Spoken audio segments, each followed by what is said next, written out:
Hey everybody, happy Sunday. I hope that wherever you are and whatever you are doing, you are safe, you are well, and you are with someone you care about who also cares about you.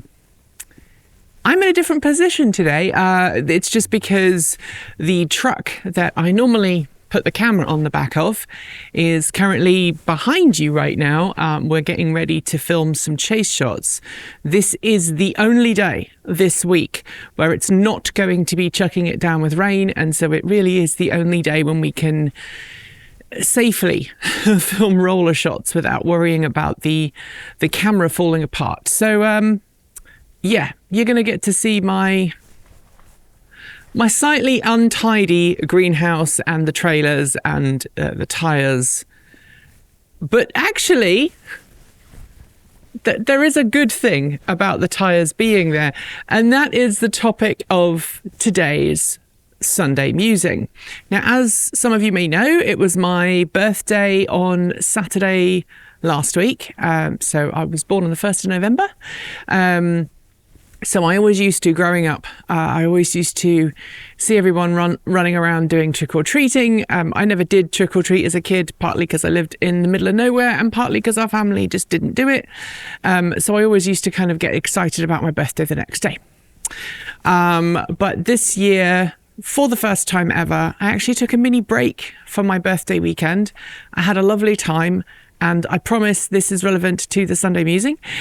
We went north of here up to, we stayed in a hotel in Wenatchee in Washington State, and then went to Leavenworth for my actual birthday on the Saturday. Unfortunately, from the time we left our hotel until the time we left Leavenworth, it rained really hard the entire time. Now, bear in mind, it was myself, my lovely other half, and our two doggos. Everyone got very wet and cold, but we still had a lovely time. And then on Sunday, we got to enjoy the driving home. We took State Route 12, which goes up and over a place called White Pass, and then back down towards I-5, and then came back towards Portland that way. And we ended up crossing the mountain range at White Pass, and there was snow on the ground. They had snow overnight, and it was just about freezing. On our way up to the top of the mountain pass, we went through some areas that were still affected by forest fire, which is just bizarre. You actually saw the temperature go from kind of hovering around freezing up to 5, 6, 7 degrees Celsius, and then back down to freezing as we went through and then out of the fire zone. That was very sobering. Very sobering. Forest fires always make me feel very sober. You'll see more of that on the main channel in part 2 of our LA drive in the Chevrolet Bolt. If you haven't watched it yet, go and do it. But it got me thinking, right? Here in the Pacific Northwest, we have a very unique relationship with the winter weather, because if you live at lower elevations, the chances are it's still pretty temperate for most of the year. You don't have to worry too much about winter weather.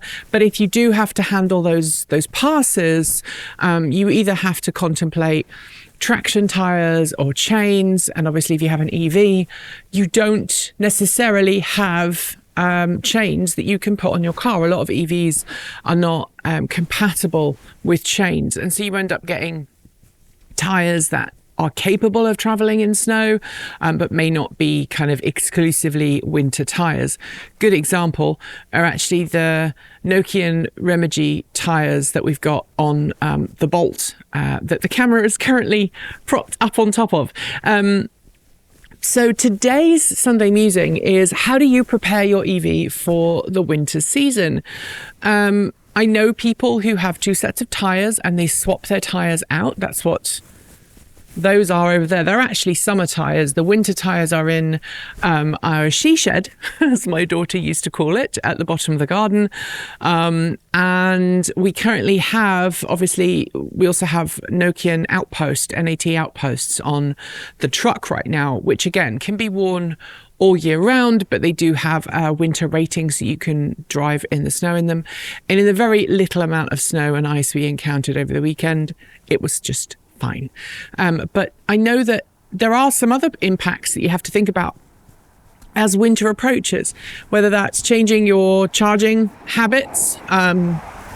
Maybe you do some preparation to your vehicle. Do you take it in for a service just before the winter? Maybe you have a ritual where you replace the windshield wipers, the windscreen wipers, every autumn in preparation of the winter weather. Because I know that snow and ice can really take it out of your windscreen. And if you don't have a good set of wipers on, it can actually make it a lot harder. And of course, a lot of EVs today have preconditioning, so you can defrost the windscreen from the comfort of your home before you leave, as long as you've got enough power in the battery pack. And I know that obviously changes how some people approach winter driving. But I would love to know what rituals and things you do. So one of the things I do is I will put our snow brushers in the vehicles. While we don't get unexpected snow at the house very often, if either of us are traveling, which we do a fair amount, either up or down I-5, as is normally the case, we do go over some higher elevation passes, and sometimes you can encounter snow. So just having that snow brush in the car is kind of useful, and then you don't have to remember it because you know it's in your car all winter, and then you just take it out in the spring when the weather gets nicer. Maybe you swap out your summer mats. Maybe you have some nice plush carpeted mats, and in the wintertime you swap them out for all weather rubber ones, especially if you live somewhere that gets a lot of snow. Maybe you live up in the lakes, or maybe you live in the Alps in Europe and you do the same thing. I want to make sure that, people watching this don't think that I'm just talking about North America, because other parts of the world have the cold weather too. So, tell me how you do it. Maybe where you live, it is mandated that you have to switch to winter tires. What's that like? When are you allowed to switch? What type of tires do you switch to? Here in Oregon, for example, you are not allowed to put studded winter tires on your car until after the 1st of November. And then you can keep them on, I think, until, I want to say, the end of March. By the 1st of April, you have to have summer or non-studded tires on. Now, sometimes in some parts of the Pacific Northwest, that goes spectacularly wrong. Sometimes you can get a first snow before the 1st of November, and sometimes you can get snow after the end of March. And so there can be a little bit of give and take with those regulations. But let's also talk about how the cold weather impacts routes and daily trips that you make in your car. Now, if you are fortunate enough to have a heat pump in your vehicle, maybe it doesn't make a huge impact on your daily driving because heat pumps don't use as much of your vehicle's battery energy as a resistive heater.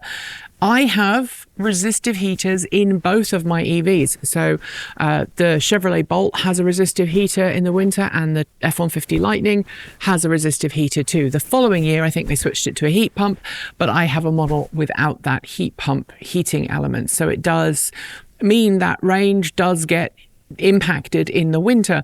But I also am lucky, right? So I have huge numbers of charging stations here at the house. We have 4 charging stations at on the house, and then our pump house has a charging station too. So we can simultaneously charge up 5 vehicles. And that means when the weather gets really cold, we just leave all the cars plugged in. And of course, I have Home Assistant, and I have all of these cool integrations. So if I know I'm going to be leaving, I just tell the vehicles to turn on. Their batteries are kept warm pretty much all the time. And so the impact for us is actually less than it might be for some of our friends and colleagues and family members who may not have charging all the time. They may not have access to charging at home. I know that our DP, for example, gets much worse range and EV battery performance in the winter than I do, because they don't have charging at their house and they have to rely on charging either here or public charging stations when they're out and about. And so that really does make a massive, massive difference to how that vehicle performs in the real world during winter. And they go from having like 150 to 200 miles of range to, on a really bad day, maybe getting as low as 120, especially if they don't charge beyond that kind of 90% that most people tend to assume is the limit of what you should do on a daily basis to try and keep your battery pack healthy. So let me know in the down below how exactly you go about planning your winter EV use. Do you have any special routines or rituals that you go through? And what about those long distance trips? Are there regular trips you make that you just have to change where you charge and how you charge when the temperature is a lot lower? Let me know in the down below, and I will see you this time next week. And hopefully we'll be back over there and the truck will be there and I'll be able to do all the video in the normal position. Hopefully it will also not be raining. Thanks for watching today. You can connect with us on Patreon, Discord, Mastodon, Blue Sky, or through our website. Massive thanks to the amazing folks scrolling by right now. You are the reason we can stay independent and keep making content without corporate influence. Want to see your name listed here too? Support starts at just $1.50 a month, and you can now even gift memberships.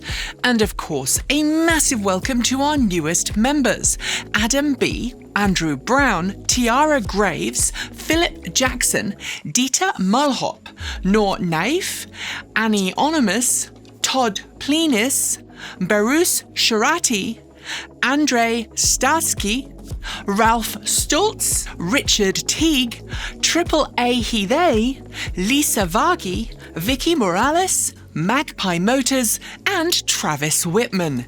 Thank you for joining up to support the channel. At this particular time in history when everyone's feeling the pinch, we are so grateful that you've joined the team, and that allows us to keep making great content. If you'd like to join them, you'll find our Patreon link below, or you can sign up via YouTube. If you're signing up for Patreon though, please go to the Patreon website. Do not use the Apple or Google app, since both take a big cut that hurts your wallet and reduces the income we receive. Prefer a one-off contribution? We've got Ko-fi, Bitcoin, a PO box, our swag store, and even an Amazon affiliate link, all great ways to make sure your money helps us. We post new videos every few days on the main channel, plus extras over on TE Take 2. And since YouTube comments, while open, aren't safe for us, the best way to chat with the team is through Patreon, Mastodon, Blue Sky, or our website, or in fact, our Discord chat. If you want more, the mighty algorithm thinks you'll like this video, but we'd love you to check out this one instead. Be awesome, be kind, be intentional, and never forget to resist. Keep evolving!